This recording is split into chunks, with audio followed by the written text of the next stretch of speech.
এখন একজনে বলে হাওড়ের এমপি ফজলু।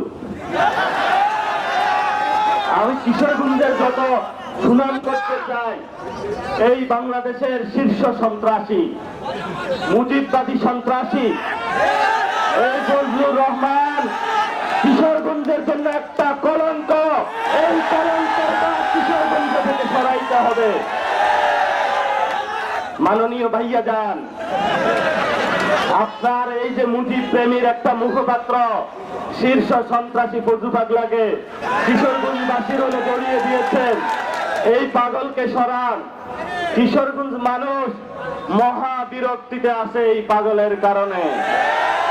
সারাদিন এত উল্টা পাল্টা কথা বলে, কিশোরগঞ্জ শুনলে মনে হয় ফজলু পাগলার কথা চলে আসে। কিশোরগঞ্জের মানুষ ফজলু পাগলাকে চায় না। আপনি জোর করে বসিয়ে রেখেছেন, এই সন্ত্রাসীকে আমরা গ্রেফতারের দাবি জানাই।